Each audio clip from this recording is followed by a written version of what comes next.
Hi, welcome to my channel.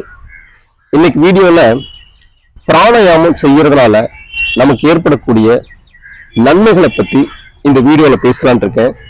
வாங்க வீடியோக்குள்ள போலாம். பிராணன் அப்படின்னா உயிர்னு பொருள். பிராணன் அப்படிங்கிற காத்து நம்ம மூக்கு வழியா உடம்புக்குள்ள போயிட்டு வர்றதுனால நம்மளால உயிர் வாழ முடியுது. யாமம் அப்படின்னா கட்டுப்படுத்துதல் அப்படிங்கிற ஒரு பொருள். அதாவது நம்ம உடம்புக்குள்ள மூக்கின் வழியா உடம்புக்குள்ள போயிட்டு வரக்கூடிய உயிர்காற்றை கட்டுப்படுத்தக்கூடிய அந்த பயிற்சிக்கு பேரு தான் பிராணாயாமம் அப்படின்னு பேரு. இந்த பிராணாயாமம் செய்யறதுனால நம்முடைய மூச்சு காற்று ஒரே சீரா இயங்குது. இந்த மூச்சு காற்று மிக சரியா சீரா ஒழுங்கா செயல்படுறதுனால அவன் ஆரோக்கியமா உயிர் வாழ்றதுக்கான அத்தனை வேலைகளையும் அத்தனை பணிகளையும் அந்த சுவாசமே செஞ்சிருது. அதாவது சுவாசத்தை உள்ளே இழுத்து வெளியே விடுறது மட்டும் பிராணாயாமம் இல்லை. அந்த சுவாசத்தை தன்னுடைய கட்டுப்பாட்டுக்குள் கொண்டு வந்து நம் உடலை இயங்க செய்வதும் இந்த பிராணாயாமம் தான். நம்முடைய சுவாசத்தை கட்டுப்படுத்துறதுனால நம்ம உடம்புக்கு மட்டுமா ஆரோக்கியம் நினைக்கிறீங்க, நம்முடைய ஆன்மாவுக்கும் அது ஆரோக்கியம் தான். ஒரு மனிதனுடைய உயிர் வாழ்க்கை எதை மையப்படுத்தி இருக்கு அப்படின்னா, அவன் மூச்சு காற்றை உள்ளே இழுத்து வெளியே விடும் எண்ணிக்கையை பொறுத்து தான் அவனுடைய வாழ்காலம், அவனுடைய வாழும் காலம் தீர்மானிக்கப்படுது. நீங்க பிராணாயாமம் செய்யறப்ப மூச்சு காற்றை உள்ளே இழுத்து அதை வெளியே விடாம கொஞ்சம் கட்டுப்படுத்துறப்ப உங்களுடைய ஆயுள் காலமும் அதிகமாகுது.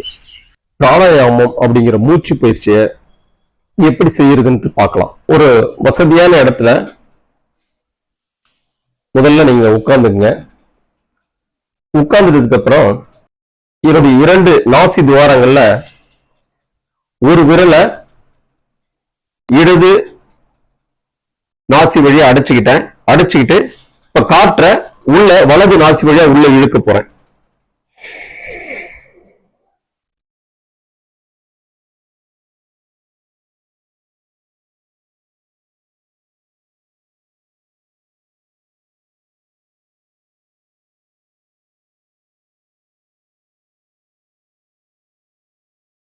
இப்ப என்னுடைய வலது நாசி துளை வழியா இழுத்த காற்ற நுரையீரல்ல கொஞ்ச நேரம் ஒரு சில செகண்ட்ஸ் நிறுத்தினதுக்கு அப்புறம் என்னுடைய இடது நாசி வழியா உள்ள இழுத்த காற்றை வெளியே விட்டேன். இப்ப மறுபடியும் இடது நாசி வழியா காற்றை உள்ள இழுத்து கொஞ்ச நேரம் நுரையீரல் நிறுத்தி வலது நாசி வழியா வெளியே விட போறேன்.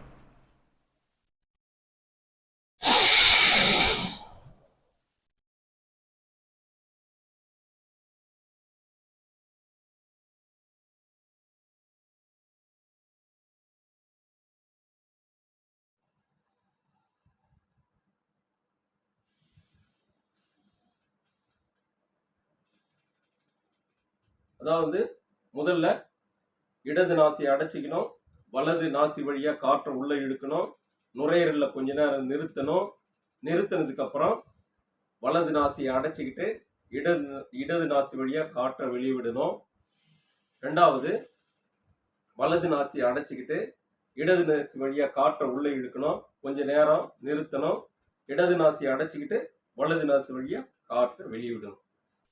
இந்த பிராணாயாம பயிற்சி முறைய நாம ஏன் செய்யணும் அப்படின்னா, பொதுவா மக்கள் எல்லாரும் நம்புவாங்க, நம்முடைய 2 நாசி துவாரங்கள் வழியா காற்றை உள்ள இழுத்து வெளியே விடுறோம் அப்படின்னு சொல்லிட்டு நம்பிட்டு இருப்பாங்க. ஆனா அது உண்மை கிடையாது. என்னன்னா, நம்முடைய முன்னோர்கள் நம்முடைய மூச்சு காற்றை 2 விதமா பிரிச்சிருக்கிறாங்க. அது எப்படி அப்படின்னா, வலது நாசி வழியா வெளியேறக்கூடிய காற்றை சூரிய கலைன்னு சொல்லியிருக்காங்க. இடது நாசி வழியா வெளியேறக்கூடிய காற்றை சந்திர கலை அப்படின்னு சொல்லிட்டு சொல்லியிருக்கிறாங்க. ஒவ்வொரு 2 மணி நேரத்திற்கும் நம்முடைய மூச்சு காற்று சூரிய கலை வழியா வெளியேறுது, சந்திர கலை வழியா வெளியேறுது.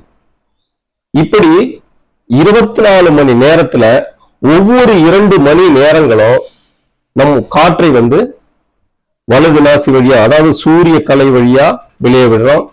அதுக்கப்புறம் சந்திர கலை வழியா வெளியே விடுறோம்.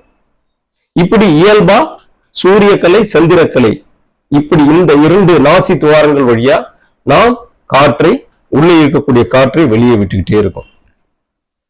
இப்படி இயல்பா மாறி மாறி போகக்கூடிய காற்றை நம்முடைய வசதிக்கு தகுந்த மாதிரி இந்த பிராணாயாம பயிற்சியில என்ன செய்யறோம் அப்படின்னா, சூரிய கலையில உள்ள இழுக்கிற காற்றை சந்திர கலையில வெளியே விடுறோம்.